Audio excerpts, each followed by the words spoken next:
Remember those things that everybody had to bring to the raid? The things that give 5% haste to the entire party or to the entire raid if you've got loads of level workers. I think there was guitars. Oh, no, they were drums. You probably won't remember drums, or in a few months' time, you probably won't remember drums, because all of a sudden, the requirement for 20 out of 25 in a raid of level workers has gone. And we're actually going to be doing Karazhan very soon, as per the blue post, what we're going to have a look at in a minute, with the new version or the old version, new version of the old version of drums.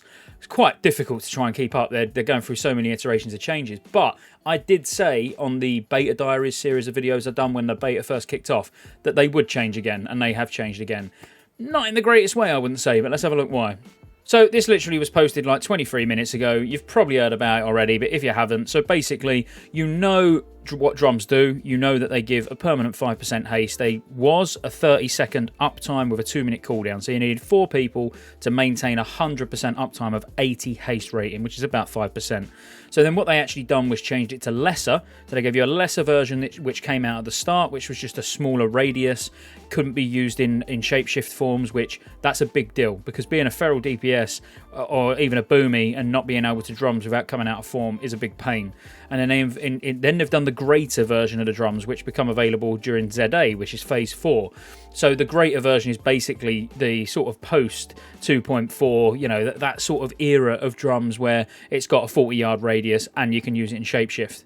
Now, what they've basically said in this blue post, which I'm not going to read word for word to you, you know, but they're saying the design intent, even back in 2007 when the game came out, was to not have 25 level workers in a raid, even though they'd left it that way all the way through the expansion.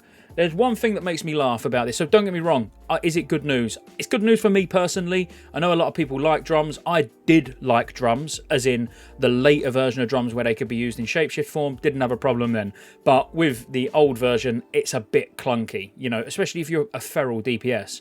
Not to say that I wouldn't have used them. I absolutely would have used them, and I would have been, you know, coming out, wasting a global cooldown just so the rest of the party can get that 80 haste rating for that extra 30 seconds, so it's got 100% uptime. I'm not saying I wouldn't have used it, but it would have been a bit harsh. I would have probably not minded using them in phase 4, not really wanted to use them in phase 1 to 3. But the choice has been taken away from me now anyway, because what they're adding the tinnitus buff, or debuff. They're saying that they, you know, looked at all the different options that they could do. They didn't really, because there's a lot of things that they could have done. But they've added tinnitus, so now you only need 1 level worker in each group, because outside of that, you're never going to get a benefit.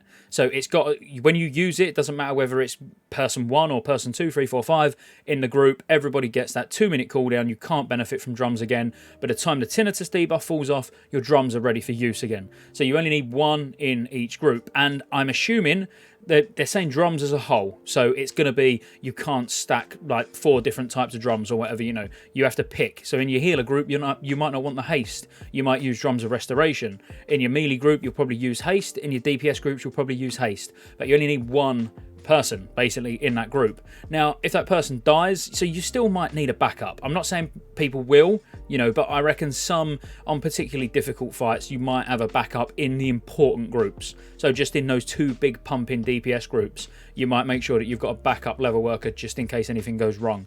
But I'm not going to say that's going to be common practice. It's just might be something that we decide to do should we feel we need to. You know, it's going to come down to a fight by fight sort of basis when you're progressing or whatever. But you know, ultimately, you only need 1 level worker in each group now, which, again, I get the reason for doing it.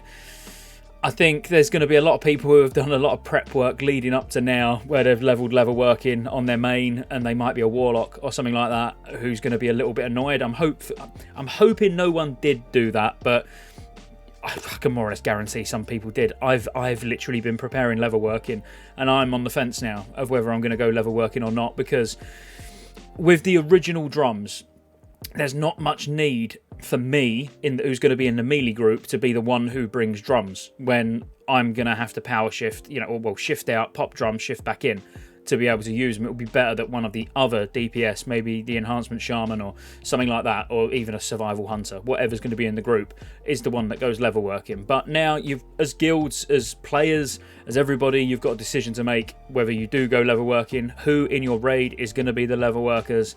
But ultimately, drums, rest in peace.